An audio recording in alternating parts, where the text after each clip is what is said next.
Gene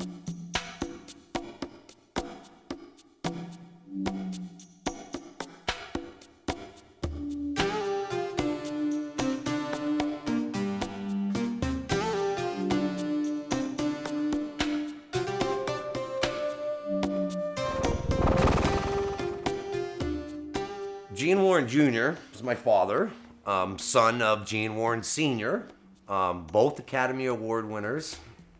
Congratulations to both of them. There's only two families in Hollywood that have 3 generations of Academy Award winners, and that's the Coppolas and the Houstons. So I'm personally one of the few on the planet that has an opportunity to be a 3rd generation Academy Award winner.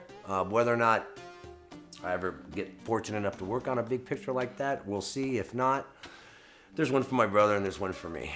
Having been around the business since the day I was born, there was already an Academy Award in the family from my grandfather from the time machine. So when I turned 21, that was when I decided to get into the business full time. That was 1986, so it was only 3 years before Cyborg came out. The 80s, it was like a very unique time. Just Fantasy 2 was big enough facility to do. I mean, we did Terminator and stuff like that, but it wasn't so big that there weren't a lot of like office politics, or generally the shows were just the right size where you could do a little bit of everything, and it kept it from getting bored. Because if my back started hurting from being bent over the animation stand, I could take a break and go do a little sit down and paint. I worked on low budget, high budget, medium budget movies. You know, I had a business, a company, and you gotta keep busy. So we did high, low, and medium budget, and both movies and TV. Gene was very good about, we would go over stuff, and we would go over the shots with him on the moviola and things that were working or weren't working. And so that allowed us to be creative, and no, it was great. It was a really fun time. It was a kind of a busy year for Fantasy 2. We had just finished Fright Night 2.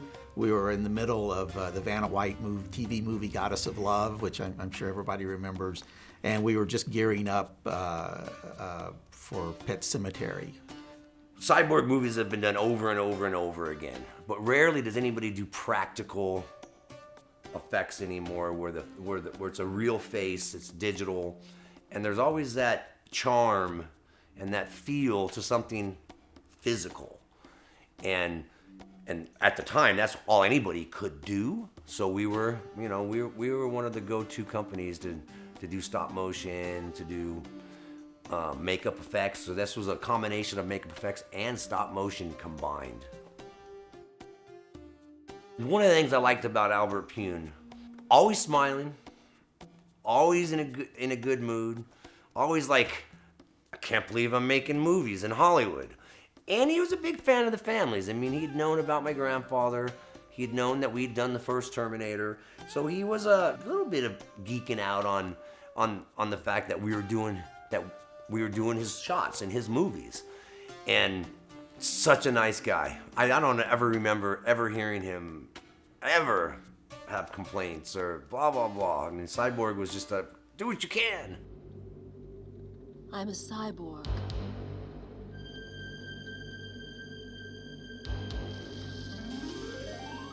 There really wasn't a budget for it.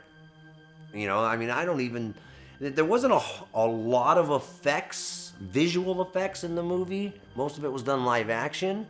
So if there isn't a lot of visual effects, you don't want to spend the money to having a visual effects supervisor be on set. It just doesn't make sense. So the work that we did was all done in Burbank at our studio at Fantasy 2 Film Effects.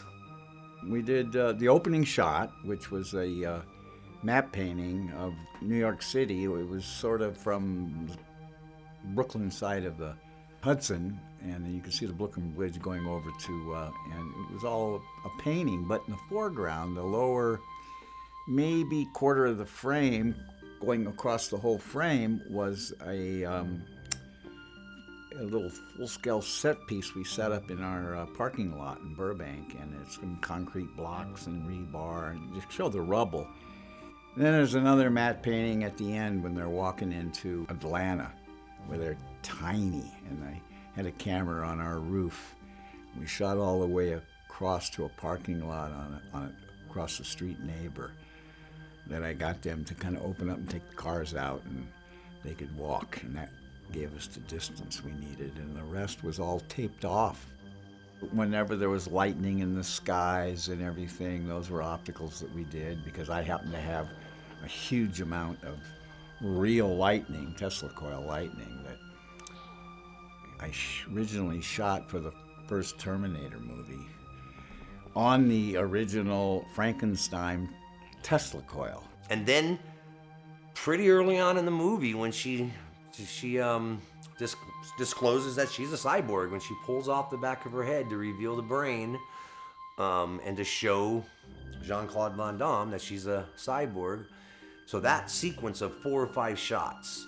So we did the 5 shots where she turns her head, looks at camera, and in order to make them not look as stop motion, put a little bit of blur into it. So if her head's spinning a little bit, her head would move, and we would expose the head as it's moving to put a little bit of motion blur into it. So it's early motion control plus some stop motion involved with it with Justin, so there was a combination of the two.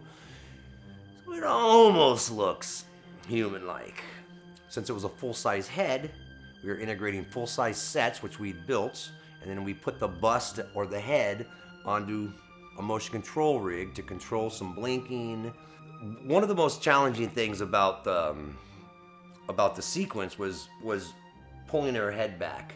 And if I remember correctly, we did that as kind of like a wipe, where they started with her real face, and as she brought her hand up and went over, we wiped to our cyborg head. The reveal shot was a lot of fun because we had a traveling mat going down the edge of her arm, and so it's almost like a windshield wiper. She turns sideways and she wipes across, and so we had a mat running down her arm, and so it just revealed the stop motion head. But that one we had to do a new mat for every frame. So depending on how long the shot was, you might do, there's 24 frames in a second, so you might do 24 drawings or 48 or 100, or some shots, if you had a 10-second shot, you're doing 240 drawings. So it was very time consuming. Who are you? Why did you help me? We also did the shots. I think there's 2 shots of her eye. It's a close-up of the cyborg's eye. And I guess that's how you know it's a cyborg, because there's computer readouts. That was done on the animation stand as well. I believe, if I remember correctly, all the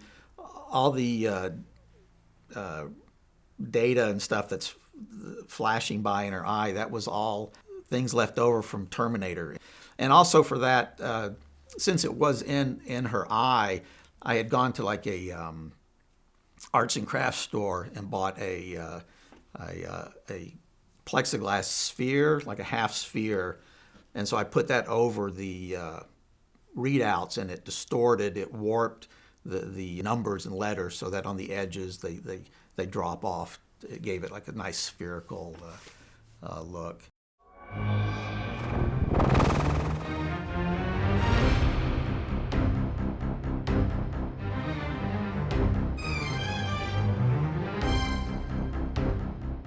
Yeah, sure. I'm glad I was a part of it. It was a fun film to work on, and even though it was only for about a month. It could have been 8 weeks or 10 weeks, something like that, probably. Maybe even as much as 12.